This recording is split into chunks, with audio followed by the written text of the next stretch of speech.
క్రీస్తునందు సహోదరులారా, ప్రభువైన యేసుక్రీస్తు నామములో హృదయపూర్వక వందనాలండి. ముందుగా ఇంత మంచి సమయాన్ని ఇచ్చిన తండ్రైన దేవునికి ప్రభువైన క్రీస్తు ద్వారా కృతజ్ఞతాస్తుతులు చూపిస్తున్నానండి. అందరూ బాగున్నారండి.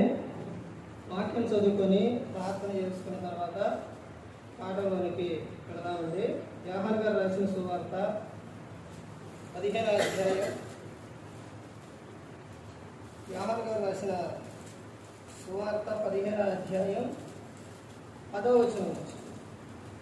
నేను నా తండ్రి ఆజ్ఞను గైకొని ఆయన ప్రేమ యందు నిలిచి ఉన్న ప్రకారం మీరును నా ఆజ్ఞలు గైకొని ఎడల నా ప్రేమ యందు నిలిచి ఉంది. మీ యందు నా సంతోషం ఉండవలననియు మీ సంతోషం పరిపూర్ణము కావాలననియు ఈ సంగతులు మీతో చెప్పుతున్నాను. ప్రార్థన చేస్తాను. పరలోకమందున్న మా తండ్రి, పరిశుద్ధ ప్రేమ గల తండ్రి, గొప్ప తండ్రి యెహోవా తండ్రి, అయ్యా మీ ప్రియకుమారుడు యేసుక్రీస్తు ప్రభువారి ద్వారా కృతజ్ఞతాస్తుతులు చెల్లిస్తున్నాము నాయన. ఆరాధన క్రమం అంతట్లో మీరే ముందు నడిపించండి నాయన. వాక్యం బోధించుండగా ఈ లోక సంబంధమైన జ్ఞానంతో కాకుండా మీ జ్ఞానంతో మాట్లాడే భాగ్యం దయచేస్తారని మా ప్రభువు యేసుక్రీస్తు నామమున వేడుకుంటున్నాం తండ్రి. ఆమేన్. ప్రభువైన యేసుక్రీస్తు నామములో హృదయపూర్వక వందనాలండి. దేవుని కుమారుడు యేసుక్రీస్తు ప్రభువారి లోకానికి వచ్చిన తర్వాత పరలోక రాజ్యం సమీపిస్తుంది కనుక మారు మనసు పొందమని ప్రకటింప మొదలుపెట్టారు.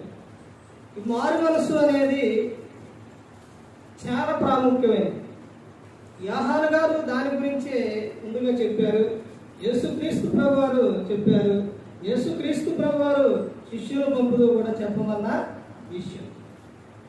ఆ తర్వాత మారు మనస్సు గురించి అజ్ఞాన కాలమున దేవుడు చూచి చూడనట్టుగా ఉండగానే ఇప్పుడైతే అందరిలో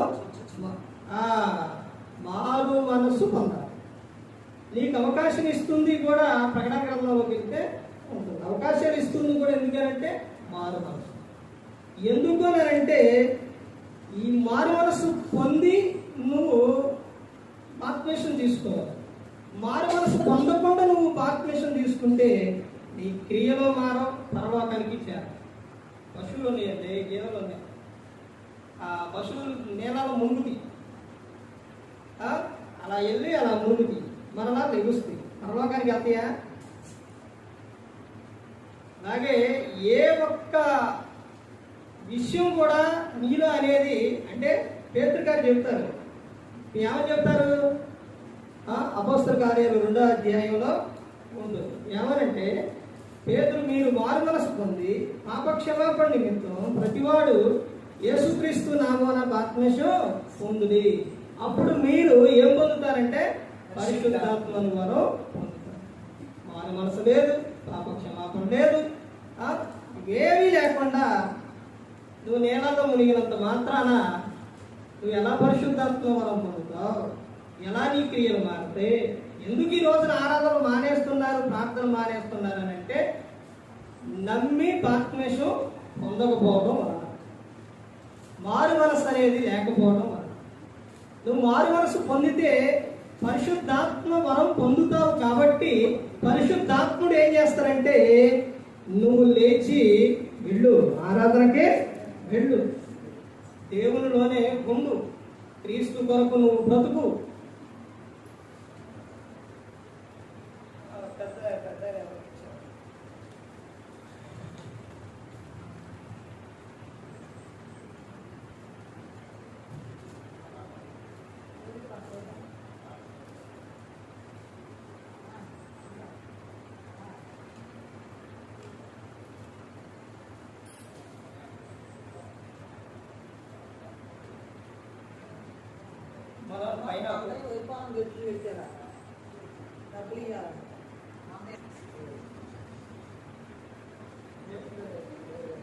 ఇవన్నీ కూడా ఇప్పుడు చెబుతున్న ఈ సందర్భాలన్నీ కూడా ఎందుకు చెబుతున్నాను అని అంటే పాఠం పేరు చెప్పి ఆ పాఠం పేరు చెప్పే ముందు మీకు అర్థం అవ్వాలి అని అంటే ముందు ఈ విషయం తెలుసుకోవాలి.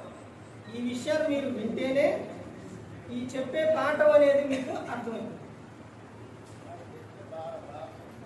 ముందే ఏమీ చెప్పుకోకుండా ఏది లేకుండా పాఠంలోకి వెంటనే వెళ్ళిపోతే అర్థం అవ్వదు. అందుకని భూమి మీద మనిషికి కావాల్సింది ఏంటి అని అంటే మారు మనసు, మాయ మనసు కాదు. అంటే చెప్పే సందర్భాల్లో ఎలా ఉంటాయి అంటే ఒక్కొక్క ప్రాంతాల్లో కానీ ఒక్కొక్క చోట కానీ కొన్ని సంఘాల్లో కానీ కొన్ని అంటే కూడికల్లో కానీ సేవకుల మీటింగుల్లో కానీ ఇవన్నీ వాక్యం కూడా ఎలా ఉంటుందంటే చెప్పేది అదే వాక్యం అదే అయినా కానీ ఆ విధానం అనేది మారిపోయింది. మీకు ఇక్కడ ఒక వేలో చెప్పాలి, మీకు ఏ వేలో చెప్తే ఇక్కడ అర్థమవుతుందో ఆ వేలో చెప్పాలి. ఇదే విషయం ఇదే వాక్యం సేవకులు మీటింగ్లో చెప్తే అక్కడ వేరే ఉంటుంది. ఇదే వాక్యం కూడికల్లో చెప్తే వేరే ఉంటుంది. ఆ తర్వాత వివాహ సందర్భాల్లో చెప్తే వేరే ఉంటుంది. ఇలా ఒక వాక్యం అనేది ఎలా అంటే అదే వాక్యం కానీ చెప్పే విధానం అనేది మారిపోతుంది. వివాహ సందర్భాలకు వచ్చేసరికి ఆదాము అవ్వగారు వీళ్ళిద్దరి సందర్భం వారిద్దరు భార్య భర్త. కానీ వారిద్దరు వివాహ సందర్భంలో వారిద్దరి గురించి ఏం చెప్తారనంటే సాటైన సహాయంగా స్త్రీ, ఆ తర్వాత దేవుడు ఇలా నరుడు ఒంటరిగా ఉండుట మంచిది కాదని స్త్రీనిచ్చారు, ఇలా సహాయంగా ఉండాలని, ఆ వచ్చిన తర్వాతే ఆయనకు సంతోషం అని ఇలాంటివి చెబుతారు. అదే సేవకుల మీటింగ్కి వచ్చేసరికి వేరే చాట ఎట్లా మారిపోయిందో తెలుసండి. ఎలా మారిపోయింది తెలుసా? స్త్రీని చేస్తే ఆమె ఏం చేసింది? మోసం చేసింది. ఎవరు మాటని? ఎవరో పరాయవాడు మాట విని తన భర్తను కూడా ఏం చేసింది? మోసం చేసింది. ఇలాంటివి ఇలా మారిపోయింది. అందుకనే వాక్యాన్ని అనేది ప్రతి ఒక్కరూ కూడా చాలా జాగ్రత్తగా వినాలి. అంశం ఇప్పుడు పాఠం పేరు రాసుకోండి.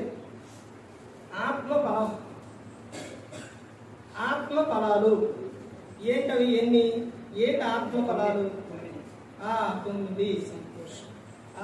అమ్మ ముందే చెప్పారు. సంతోషం. దానికి ముందు ఒకటి ఉంది. ఏంటి అని అంటే ప్రేమ. ప్రేమ, సంతోషం, సమాధానం చెప్పాలి. ఇవన్నీ కూడా ప్రతి ఒక్కరికి కూడా కొన్ని కంఠస్థ వాక్యాలు రావాలండి, తెలుసుకోవాలి. అన్ని వాక్యం అనేది మీరు ఎన్ని సంవత్సరాలైనా వస్తున్నా పోతున్నా అన్నట్టు ఉంటే వాక్యాన్ని మీరు నేర్చుకోకపోతే, వాక్యం హృదయంలో లేకపోతే ప్రతి ఒక్క శోధనకు పడిపోతారు. వాక్యం అనేది ఉండాలి. యవనస్తులు పడిపోకుండా ఉండడానికి వాళ్ళు వాక్యాన్ని జాగ్రత్తగా చూసుకోవడం బట్టే. అర్థమైందండి? కీర్తన 119 9-10 వచనాల్లో ఉంటుంది. ఎందుకంటే వాక్యం అనేది మన హృదయంలో ఉండాలి.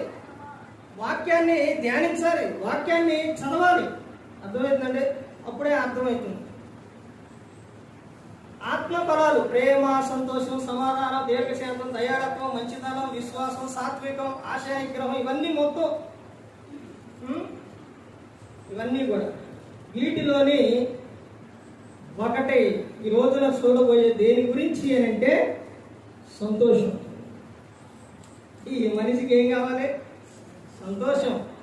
ఈ సంతోషం కావాలి అని, మీరు సంతోషంగా ఉండాలని దేవుడు ఎప్పుడు కోరుకున్నారో తెలుసండి? ఆదిలోనే కోరుకున్నాడు. అందుకని సమస్తాన్ని చేసిన తర్వాతే నరుణ్ణి భూమి మీదకి పంపించాడు. మరి ఎందుకు సంతోషం లేకుండా పోయింది? మనిషి జీవితంలో సంతోషం ఎందుకు లేకుండా పోయింది అనంటే ఈ లోకంలో పుట్టిని అంటే దుష్టుల నుంచి వచ్చింది. అవే 3. ఏంటవి? 1 నేత్రాశ, శరీరాశ, జీవపటంపం. వీటి వలన మనిషికి ఏమి లేకుండా పోయిందని అంటే సంతోషం పోయింది. ఇంకా 3 విషయాలు ఉన్నాయి. తినటం, తాగటం, సుఖం. వీటి వలన కూడా పోయింది సంతోషం.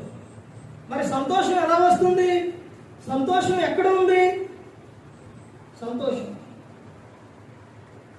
ఈ వాక్యం చెప్పే వాక్యం చాలా మందికి నచ్చినా నచ్చకపోయినా, ఇష్టం ఉన్నా లేకపోయినా, విన్నా వినకపోయినా, ఏ సందర్భం అయినా కానీ వాక్యం అనేది వృధయ్యి పోదండి. యూట్యూబ్లో పెడితే స్టేటస్లో పెట్టాను నేను. యూట్యూబ్ నుంచి వాక్యం వెళితే ఒక ఆయన తాను నా జీవితం ఎందుకు, నేను బ్రతకడం ఎందుకని వెళ్ళిపోతున్న సందర్భాల్లో అతనుకు ఆ యూట్యూబ్లో రీల్స్ చూసేటప్పుడు వాక్యం వెళ్ళింది. చెప్పిన వాక్యం వెళ్ళినప్పుడు అతనికి ఎందుకు నువ్వు దేవుడు నిన్ను విడివడు ఎడబాయడు, నువ్వే విషయాల్లో దిగులు పడవద్దు, చింతపడవద్దు, ఎందుకు నీ జీవితాన్ని నాశనం చేసుకుంటావు, ఎందుకు పాడు చేసుకుంటావు, నీ జీవితం నీది కాదు, అది నీకు దేవుడు ఇచ్చింది, నీకు ఈ లోకం శాశ్వతం కాదు, శాశ్వతమైన లోకం ఉంది, పరలోకం, అక్కడికి చేరాలి అంటే క్రీస్తు నందే ఉండాలి అని చెప్పిన వాక్యం ఆ యవనస్తుని మార్చేసింది. ఉదయం అలా ఉండిపోయింది ఆ వాక్యం. అతను ఫోన్ చేసి మెసేజ్ పెట్టాడు, తర్వాత ఫోన్ చేసి చాలాసేపు మాట్లాడాడు. అతను వేరే క్యాస్ట్, అంటే అతను ముస్లిం, అందులో నుంచి అతను వారి వచ్చాడు. అపవాది తన నుంచి అలా వచ్చినప్పుడు అపవాది ప్రతి క్షణం క్రైస్తవుడు అయినందుకు, బైబిల్ పట్టుకున్నందుకు, నువ్వు క్రీస్తు కోసం బ్రతికేటప్పుడు ప్రతి క్షణం నీకు శోధనలు వస్తాయి. అపవాది నిన్ను వెంటాడుతూనే ఉంటాడు, రకరకాల ఆలోచనలు ఇస్తావు. ఆలోచనలతో పాటు ఇంకేం చేస్తాడంటే ఏదైనా ఒక అవకాశం ఇచ్చామనుకోండి, ఒక చూపుకో, ఒక మాటకో, ఒక క్రియకో, దేనికో దానికి ఒక అవకాశం ఇస్తే దానిలో పడేస్తారు అపవాది. ముందు ఆలోచనలు ఇస్తారు, తర్వాత నువ్వు అదే క్రియ రూపంగా తీసుకెళ్తే దాంట్లో పడేసేస్తావు. అలాగే తనకు ఆలోచనలు వచ్చినాయి, తాను వాళ్ళు ఒప్పుకోలేదు ఎవరో. ఇక అప్పుడు అపవాది మొదలు పెట్టండి, ఏమని, ఎందుకు నీ జీవితం, ఎందుకు, ఎక్కడికి వెళ్తావు, ఏం చేస్తావు. అతను జాబు 40,000 శాలరీ, ఎందుకు నువ్వు బ్రతుకు, ఎందుకు నువ్వు ఎక్కడికి వెళ్తావు, ఎందుకు అని అనేకమైన ఆలోచనలు వచ్చేటప్పుడు అప్పుడు ఈ వాక్యం అనేది అతనికి వెళ్ళింది. ఆ వాక్యం వినటంతోనే తన మనసు మార్చుతాం. అవును కదా, నేను క్రీస్తు కోసం బ్రతకాలి, ఈ లోకం శాశ్వతం కాదు, ఇక్కడ ఆనందంగా ఉండాలి, తర్వాత నేను ఈ లోకం విడిస్తే పరలోకం చేరాలి, అది శాశ్వతమైనది అని తెలుసుకో.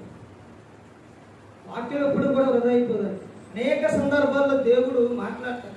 ఇక్కడ ఉన్న వారిలో, మైకు ద్వారా వినేవారిలో, యూట్యూబ్ ద్వారా వినేవారి ద్వారా ఎవరిలో ఏ ఆలోచన ఉందో, ఏ బాధ ఉందో, ఎలా ఉన్నారో సేవకులకు తెలియదు. కానీ ఇక్కడ ఉన్నవారు కానీ, వినేవారికి కానీ అందరి ఆలోచన దేవునికి తెలుసు. పరిశుద్ధాత్మ దేవుడు అందరితో మాట్లాడతాడు, ఏ ఒక్కరిని విడిచిపెట్టడు. దేవుడు లోకమును ఎంతో ప్రేమించాడు, ఆ లోకంలో నువ్వు కూడా ఉన్నావు, నువ్వు దేవుని దృష్టిలో ఉన్నావు. నిన్నెలా విడిచిపెడతారు దేవుడు?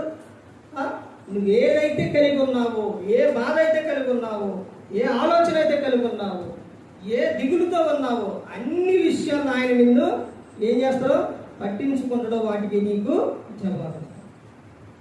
దేవుడు కోరుకుంది ఏంటి అని అంటే భూమి మీద సంతోషంగా నువ్వు ఉండాలని కోరుకున్నాడు. ఆ సంతోషం ఎలా వస్తుందో మన గ్రంథంలో కొన్ని విషయాలు చూస్తే, యోహాను గారు రాసిన సువార్త 15వ అధ్యాయం 10వ వచనం నుంచి చూడండి. నేను నా తండ్రి ఆజ్ఞలు గైకొని ఆయన ప్రేమ యందు నిలిచి ఉన్న ప్రకారం మీరును నా ఆజ్ఞలు గైకొనిన ఎడల నా ప్రేమ యందు నిలిచి ఉందురు. ఎవరు మాట్లాడుతున్నారు ఇక్కడ? యేసుక్రీస్తు ప్రభువారు మాట్లాడుతున్నారు. యేసుక్రీస్తు ప్రభువారు తండ్రికి లోబడి, తండ్రి పట్ల భయం కలిగి, తండ్రి మాట విన్న ఆయన యేసుక్రీస్తు. ఒకటి మీకు సందర్భం చెబుతాను. స్త్రీకి శిరస్సు ఎవరు? పురుషుడు. పురుషునికి శిరస్సు ఎవరు? యేసుక్రీస్తు ప్రభు. యేసుక్రీస్తు ప్రభువారికి శిరస్సు ఎవరు? తండ్రి అయిన దేవుడు. ఇప్పుడు తండ్రి మాట ఏ ఒక్కడి కూడా నేరలేదు. యోహాను గారు రాసిన ఈ సువార్తలోనే మీకు అర్థమవడానికి చెప్తున్నాను. యోహాను గారు రాసిన సువార్త 6వ అధ్యాయం 38వ వచనం. నా ఇష్టమును నెరవేర్చుకొనుటకు నేను రాలేదు, నన్ను పంపిన వారి చిత్తము నెరవేర్చుటకే పరలోకము నుండి దిగి వచ్చింది. ఎవరి ఇష్టం నెరవేర్చుటకు ఆయన రాలేదంట? తన ఇష్టం నెరవేర్చుకుంటూ రాలేదు, తండ్రి ఇష్టమును నెరవేర్చుటకు యేసుక్రీస్తు ప్రభువారు వచ్చి ఉన్నారు. ఇప్పుడు కుమారునికి శిరసేవ, క్రీస్తుకు శిరసేవరంటే తండ్రి. తండ్రి మాట, తండ్రి ఇష్టమును యేసుక్రీస్తు ప్రభువారు నెరవేర్చారు. ఇప్పుడు తర్వాత పురుషునికి శిరస్సు ఎవరనంటే క్రీస్తు. అంటే సేవకులైన పురుషులైన ప్రతి ఒక్కరు కూడా ఎవరు మాట వినాలి? క్రీస్తు మాట వినాలి, ఆయన చెప్పినట్టు చేయాలి. తర్వాత పురుషునికి అంటే స్త్రీకి శిరస్సు ఎవరు అని అంటే పురుషుడు. అంటే ఇప్పుడు పురుషుని మాట ఎవరు వినాలి? స్త్రీ వినాలి. ఇప్పుడు యేసుక్రీస్తు ప్రభువారు చెప్పినట్టు ఎవరు వినాలి? సేవకులు, పురుషులు వీళ్ళందరూ కూడా వినాలి. అనేక సందర్భాల్లో విశ్వాసులు ఏం చేస్తుంటారంటే సేవకులకి సలహాలు ఇస్తూ ఉంటారు, సేవకులకి చెబుతూ ఉంటారు, ఇదట్ట అదట్ట ఇదని. అర్థమైందంటే అది వాక్యానుసారం అయితే సేవకుడు వింటాడు, లేకపోతే వినడం.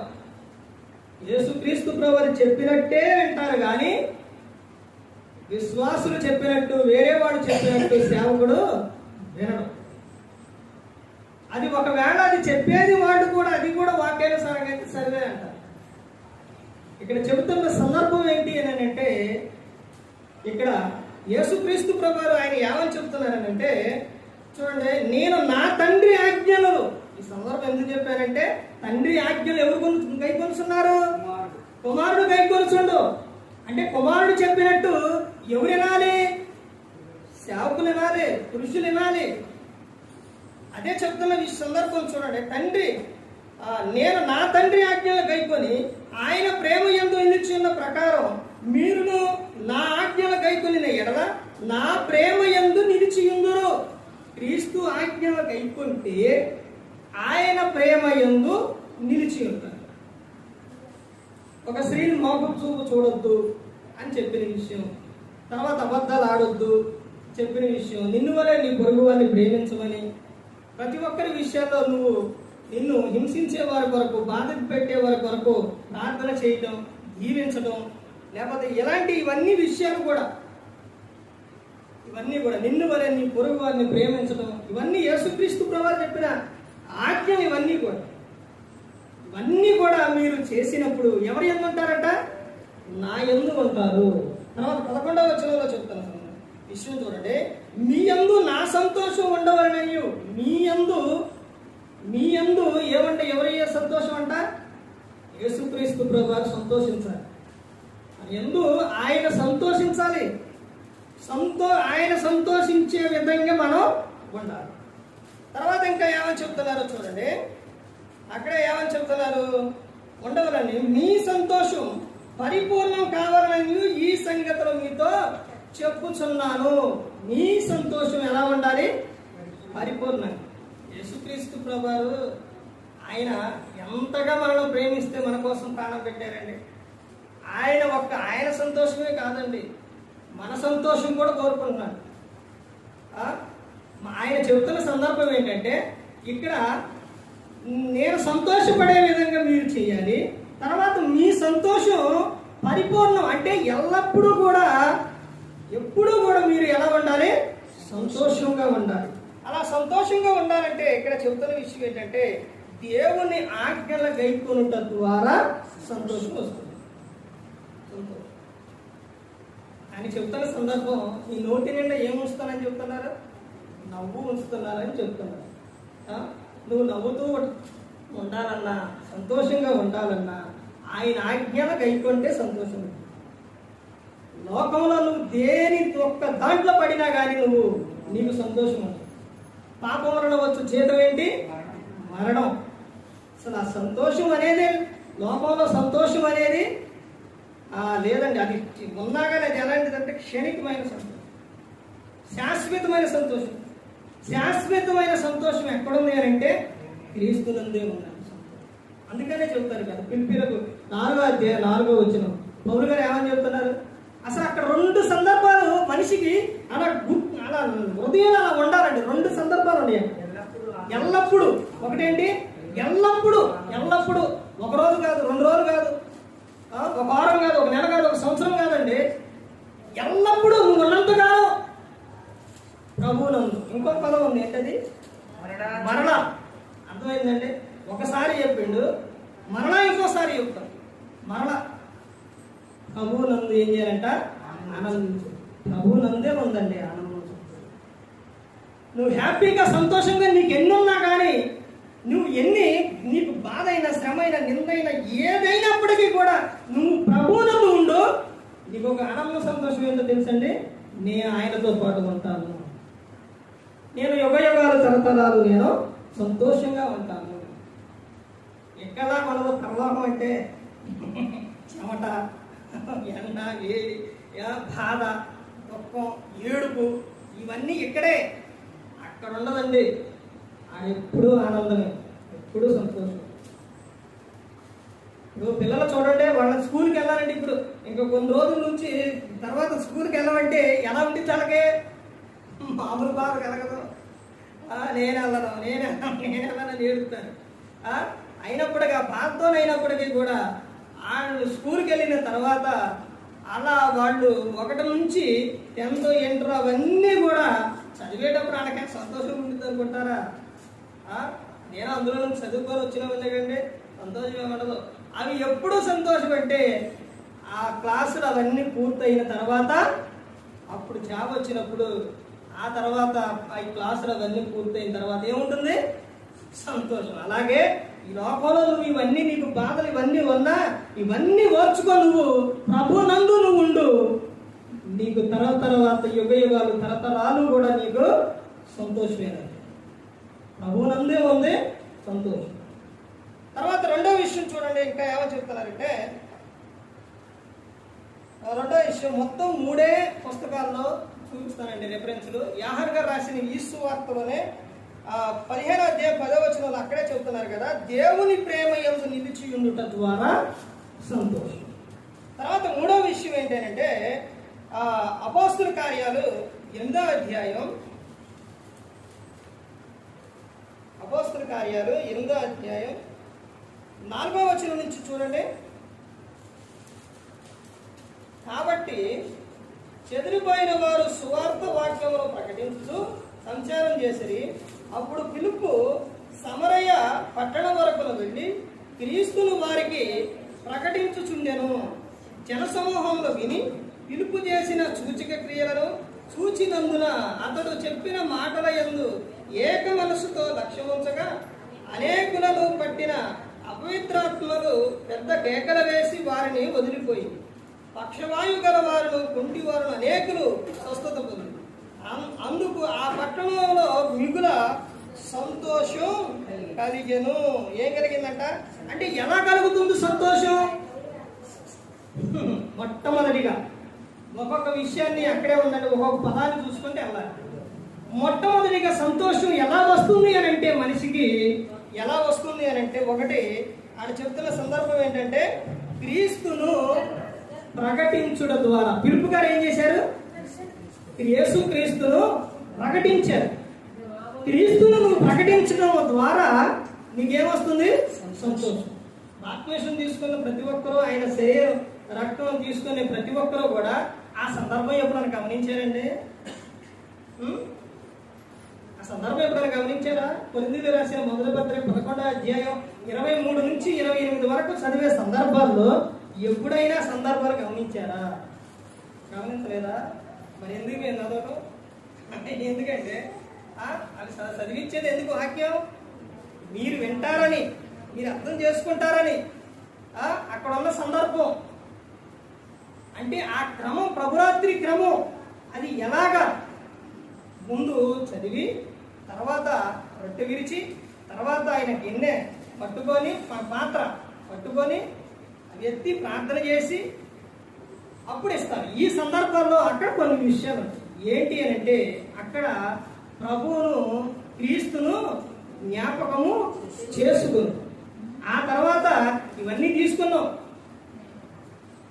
ఆయన శరీరం తీసుకున్నాం, రక్తం తీసుకున్నాం, జ్ఞాపకం చేసుకున్నాం. ఆ తీసుకున్న తర్వాత నువ్వేం చేయాలనేది అక్కడే ఉంటావు. ఏం చేయాలంట? నేను చెప్పే ప్రతి ఒక్కటి వాక్యంలో నుంచే చెప్తానండి. ఇప్పుడు ప్రకటించారు, పిలుపు గారు ప్రకటించారనే సందర్భం గురించి చెబుతున్నాను. ఇప్పుడు అక్కడ కింద వచనాల్లో 27, 28 వచనాల్లో ఉంటుంది. ఏమనంటే తీసుకున్న ప్రతి ఒక్కరు కూడా క్రీస్తు మరణ పునరుద్ధారణ గురించి ఏం చేయాలి? ప్రకటన చేయాలి, చెప్పాలి. చెప్పకపోతే నీలో ఎంత పని చేసింది? కాదండి, తీసుకొని పోయి సినిమా చూసి, తీసుకొని పోయి ఎలా పట్టాల మాటలా తీసుకొని పోయి నీ ఇష్టానుసారం జీవిస్తే ప్రయోజనం ఉండదు. తీసుకున్న నీవు ఏం చేయాలి? క్రీస్తుని గురించి ప్రకటించాలి. నాకు బయట అవకాశం లేదండి. మేము బయటికి వెళ్ళే ఆ దూర ప్రాంతం కానీ ఎక్కడికైనా వెళ్ళి చెప్పే అవకాశం లేదండి. ఉన్నప్పుడు మీ ఇంటిలోనే కుటుంబ ప్రార్థన పెట్టుకోండి, మీ కుటుంబానికి చెప్పండి. తీతుకు రాసిన పత్రిక 2వ అధ్యాయంలో ఉంటుంది. యవన స్త్రీలు తమ ఇంట ఉండి పని చేసుకుంటూ ఏం చేస్తున్నారట? భర్తకు పిల్లలకు నేర్పాలి, వాక్యం చెప్పాలని. అలా చెప్పండి. యూట్యూబ్లో చూడండి, రీల్స్ చూస్తారా? వంటలో స్త్రీలు ఎన్ని పెడతారు. ఇంటికాడ ఏదైనా చేసేటప్పుడు అక్కడ చూసి ఒక్కోసారి చేస్తుండే ఎన్ని పెడుతుంటారు. అలాగే ఒక వాక్యం తీసి ఒక వాక్యం పెట్టండి. ఇలా లైవ్లో ఇలా కాకపోయినా కానీ బైబిల్లో నుంచో లేకపోతే చాలా యాప్లో అందులో నుంచి ఒక వాక్యం తీసి యూట్యూబ్లో పెట్టండి. అలా పెట్టినప్పుడు ఎవరో ఒకరు విని ఒక్కరైనా కానీ మారుతారు. ఇక్కడ సంతోషం ఎలా వచ్చిందండి? ఎలా వచ్చింది? క్రీస్తుని గురించి ప్రకటించటం ద్వారా సంతోషం అనేది. తర్వాత రెండో విషయం ఏంటంటే అక్కడ దేవుని సూచిక క్రియలను బట్టి సంతోషం. ఎలాగండి? దేవుని సూచిక క్రియలను బట్టి సంతోషం. తర్వాత దురాత్మల విడుదల ద్వారా సంతోషం. దురాత్మల విడుదల ద్వారా మనిషికి ఏమొస్తుంది? సంతోషం. ఒకప్పుడు క్రియారూపకంగా జరిగినాయి. ఇప్పుడు జరిగే విషయం ఏంటంటే మనిషి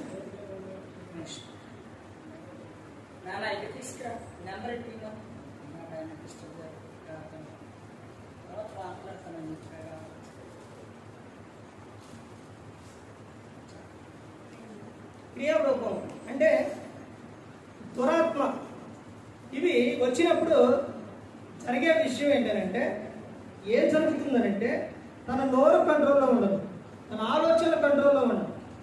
తనకు ఏమొస్తుందనంటే కోపం వస్తుంది, వివత్సమైన కోపం. ఎవరితో ఏం మాట్లాడాలో తెలియదు. కొడుకు, భార్య, లేకపోతే ఎవరు అన్నది కూడా భర్త, లేకపోతే ఇలాంటి సందర్భం ఎలాంటి ఏమి గుర్తు రాకుండా ఇష్టానుసారంగా మాట్లాడాలి. ఆ సందర్భంలోనే సౌలు గారు జీవితంలో జరిగిన విషయం అదే. ఎప్పుడైతే సౌలు దేవుని మాట వినలేడు, ఒకటండి దురాత్మ ఎప్పుడు పని చేస్తారనంటే దేవుని ఎప్పుడు అడుగుతున్నారంటే దేవుని మాట, దేవుని ఆజ్ఞ మనం విననప్పుడు. ఎక్కడ ఉంటాడో తెలుసా? సాతాను ఎక్కడ ఉంటాడు? శ్మశానంలో సమాధులాలు కాదండి, మన చుట్టూనే ఉండడు. తర్వాత ఇంకా ఏడుంటాడంటే ఆ 3 సందర్భాల్లో ఉంటాడు సాతాను. ఎక్కడనంటే ఒకటి దేవుని ద్వారా దగ్గర, అంటే దేవుని సింహాసనము ద్వారం ఉండిద్దండి, అక్కడ కూర్చోదు. ప్రతి ఒక్కటి కూడా అక్కడ జరిగే ప్రతి ఒక్కటి కూడా వాడు ఏం చేస్తారంటే మొత్తం కూడా అక్కడి నుంచి ప్లాన్ చేస్తాం. ఇప్పుడు దేవుని యొక్కకు మనం ప్రార్థన చేస్తున్నాం, మనం ఆజ్ఞలు వింటున్నామా లేదా, ప్రతి ఒక్కటి దేవునికి తెలుసు. ఈ సందర్భాల్లో వాడు విని ఏం చేస్తానంటే ప్రభువా వాళ్ళు నీ మాట వినట్లేదు. సౌలు గారి జీవితంలో జరిగిన విషయం అదే. ఏం జరిగింది అని అంటే అపవాది అంటాడు, ఏమని అంటాడంటే ప్రభువా సౌలు నీ ఆజ్ఞలకు అయిపోనట్లా, నీ మాట వినట్లా, ఒక్కసారి నీ ఆత్మను తీస్తే నేను వెళ్ళిపోతాను. ఎప్పుడైతే దేవుడు తన ఆత్మను ఎప్పుడైతే తీసేసాడు, వెంటనే దురాత్మ వెళ్ళిపోయింది. దురాత్మ వెళ్ళిపోగానే సౌలు జీవితంలో సంతోషం ఉందండి. సౌలుకి దేవుడు పరిపాలన ఇచ్చిన సంవత్సరాలు ఎన్ని? 40 సంవత్సరాలు. 40 సంవత్సరాలు అంటే ఎంత సంతోషంగా ఎంత ఇదిగా చేయొచ్చండి. కానీ తాను జీవితంలో ఎక్కువ సంవత్సరాలు అసలు సంతోషం అనేదే లేదు. ఎందుకనంటే తనలో అసూయ వచ్చింది, కక్ష వచ్చింది, భేదం వచ్చింది. ఆ సందర్భంలో అసలు ఒక బంధువులని, కూతురని, ఎవరని కూడా లేదు.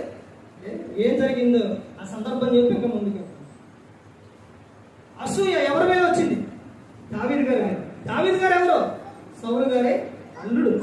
తర్వాత కూతురు విషయంలో కూడా సౌలు మాట్లాడిన విధానం, తర్వాత కొడుకుని తిట్టిన విషయాలు, దావీదు గారిని చంపాలనే విషయాలు, ఇవన్నీ కూడా సౌలు జీవితంలో ఆనందం, సంతోషం అనేది లేకుండా. అంటే దేవుని ఆజ్ఞను మీరి దేవుని మాట వినకోకుండా ఉంటే ఆ దురాత్మ వచ్చినప్పుడు తన జీవితంలో సంతోషం. ఇక్కడ చెప్తున్న సందర్భం ఏంటంటే ఒక వ్యక్తిలో నుంచి దురాత్మ పోతే తాను జీవితం ఎలా ఉంటుంది? సంతోషం.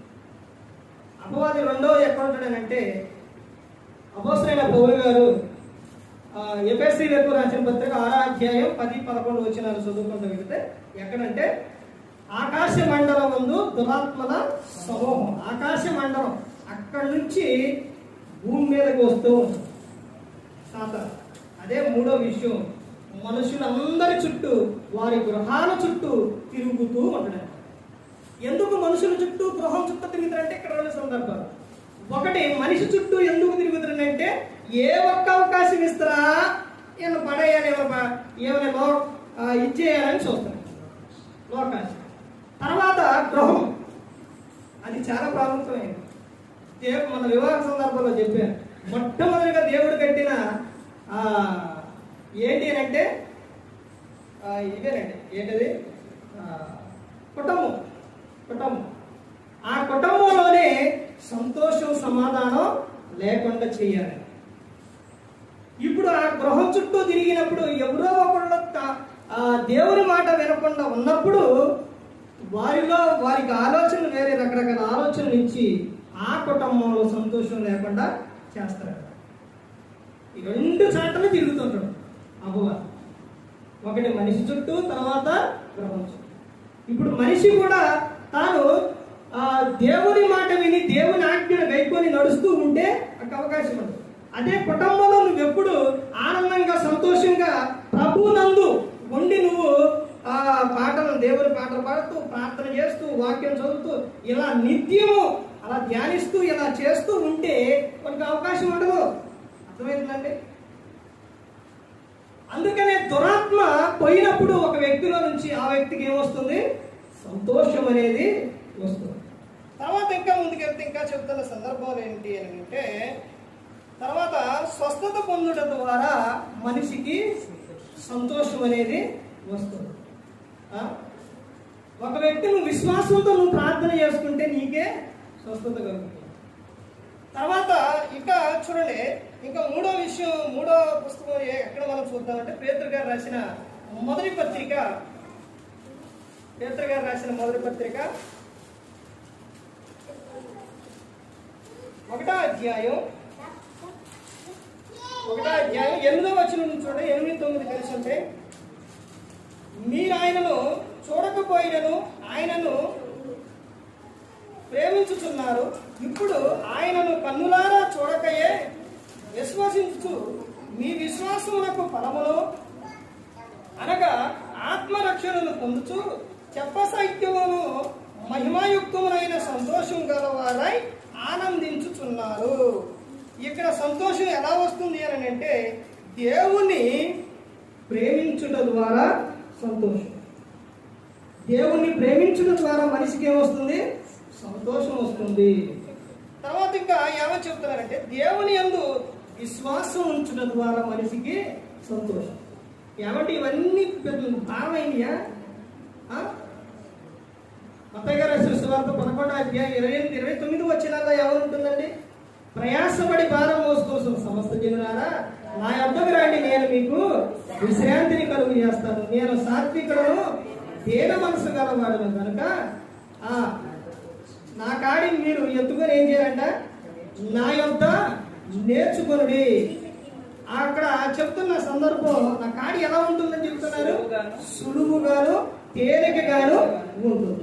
ఎప్పుడు ఆయన యందు ఉన్నప్పుడు నీకు ఒకవేళ శోధనలు వచ్చిన శోధనలు ఆయన సహాయం చేస్తారండి, నిన్ను విడిచిపెట్టరు. అర్థమైందండి? దేవుని యందు విశ్వాసం ఉంచడం ద్వారా నీకేం కలుగుతుంది, సంతోషం కలుగుతుంది. దేవుడు కోరుకుంది అదే, నువ్వెప్పుడు నవ్వుతూ సంతోషంగా ఆనందంగా ఉండు, నీకు అన్ని మేలులే జరుగుతుంది. నువ్వెప్పుడు కూడా బాధపడుతూ దిగులు పడుతూ ఏడుస్తూ ఉండు, నీకు అన్ని మొత్తం అసలు ఏముండదండి. అంత చిగాగా అసలు ఎందుకు బ్రతుకుతున్నా అనిపించింది. ఎన్ని ఉన్నా నీ భారం ఎవరి మీద మోపమని చెప్తున్నారు, యెహోవా మీద మోపు, దేవుని మీద మోపు. ఆయనే నిన్ను ఆదుకుంటారు. ఈ చింత యావత్తు ఆయన మీద, మీ నిమిత్తం ఆయన ఏం చేస్తున్నాడు, చింతిస్తున్నాడు. అందుకని మీ చింత, మన చింత యావత్తు ఆయన మీద వేయాలి. ఒక విషయం ఏంటంటే, పిల్లలు తండ్రిని అడిగితే ఎలాగైతే ఇస్తారో అలాగే దేవుణ్ణి కూడా ప్రతి ఒక్కరు కూడా అడగాలండి. అదే సందర్భాలు మత్తయి సువార్త 7:7 అడుగుడి మీకు ఇవ్వబడును, వెతుకుడి మీకు దొరుకును, తట్టుడి మీకు తీయబడును, అడుగు ప్రతివానికి ఇవ్వడును, వెతుకువానికి దొరుకును అని చెబుతున్న సందర్భం. అడగాలండి, అడగాలి ప్రతి ఒక్కరు కూడా. ఆయన యందు విశ్వాసం ఉంచడం ద్వారా మీకు ఏం కలుగుతుందనంటే సంతోషం. ఈ సందర్భాల్లో ఎప్పుడు కూడా ఒక 3 ప్రార్థనలో 25 రకాల ప్రార్థనలు ఉన్నాయి కానండి, అందులో ఒక 3 ప్రార్థనలు మాత్రం ఎప్పుడు కూడా మర్చిపోమా. జీవితం ఆనందంగా సంతోషంగా ఉండాలంటే ఒకటి వ్యక్తిగత ప్రార్థన ఉండాలి, తర్వాత ఏ ప్రార్థన ఉండాలి, అన్నిటి ప్రార్థన ఉండాలి, మూడోది ఉపవాస ప్రార్థన ఉండాలి. ఈ 3 ప్రార్థనలు మీ జీవితంలో ఆనందం సంతోషాన్ని ఇస్తుంది. వ్యక్తిగతంగా కన్నీటి ప్రార్థనలు, ఇలా కన్నీటి ప్రార్థనతో హన్నా ఏం చేసిందండి, పిల్లలు లేనప్పుడు ప్రార్థన చేసింది. ఎస్తేరు ఉపవాస దినం చాటించి మొత్తాన్ని దేశం పూర్ణ మొత్తాన్ని రక్షించుకున్నారు. ఇవి చాలా ప్రాముఖ్యమైనవి. అంటే ఇవన్నీ ఎందుకు చెప్తున్నానంటే, ఆయన యందు మీరు విశ్వాసం ఉంచడం ద్వారా మీకు ఏం కలుగుతుంది, సంతోషం కలుగుతుంది. ఎప్పుడు సంతోషంగా ఉండాలండి, ఎల్లప్పుడూ. అలాగే నువ్వు ఈ లోకంలో ప్రభువునందు సంతోషించాలి. లోకం విడిచినప్పుడు నీ కాలం పూర్తయిన తర్వాత లోకం విడిచినప్పుడు అక్కడ కూడా ప్రభువునందు ఆనందం సంతోషం అనేది. తర్వాత ఇంకా చివరిగా ఏమో చెప్తున్నారంటే, అక్కడే చెప్తున్న సందర్భం, ఆత్మల రక్షణ పొందుట ద్వారా సంతోషం. ఆత్మల రక్షణ ద్వారా ఒక వ్యక్తిని నువ్వు ప్రార్థన తీసుకొచ్చావనుకోండి, ఒక వ్యక్తి నీ మాట విని మారాడనుకోండి, ఒక వ్యక్తి దేవుని అంగీకరించారనుకోండి, అస్సలు నీకు మామూలు సంతోషం ఉండదండి. ఇలా ఎంతో మంది నాకు ఇలా మేము వాక్యం విని ఇలా మారామండి, ఇలా వాక్యం తెలుసుకున్నామండి, క్రీస్తునందే ఉందండి ఆనందాన్ని చెబుతూ ఉంటే నాకు ఎంత సంతోషం కలుగుతుందో తెలుసండి. ఎందుకనంటే మనం దేవుని పిల్లలం, ఆయన యొద్దకు చేర్చాలి, ఆ యొద్దకు తీసుకురావాలి, సమాజంగా కూడుకోవాలి. ఇవన్నీ కూడా చెబుతున్న సందర్భం. ఇక్కడ చెబుతున్న సందర్భం ఏంటంటే, నువ్వు ఎల్లప్పుడూ కూడా సంతోషంగా లోకంలో జీవించాలి. అలా జీవించాలి అని అంటే ఎవరు యందు ఉండాలి అని అంటే ప్రభువునందే ఉండాలి, క్రీస్తునందే. ఆయన ఆజ్ఞలు గైకొన్నప్పుడే సంతోషం అనేది వస్తుంది. అందుకనే ప్రతి ఒక్కరూ కూడా గమనించుకోవాలంటే, ఏ ఒక్కరూ కూడా నశించి నరకానికి వెళ్ళిపోకూడదని యేసుక్రీస్తు ప్రభువు ఈ లోకానికి వచ్చి మనందరి కోసం శిలువలో తన ప్రాణాన్ని పెట్టి మరి ఈ విధంగా నిలబెట్టి మాట్లాడించిన తండ్రి అయిన దేవునికి కృతజ్ఞతాస్తుతులు చెల్లిస్తూ, ఎంతవరకు శ్రద్ధగా ఉన్న మీకు ప్రభు పేరిట నా హృదయపూర్వక వందనాలు చెల్లిస్తూ ఈ మాటలు ముగిస్తున్న అందరికీ కూడా వందనాలు.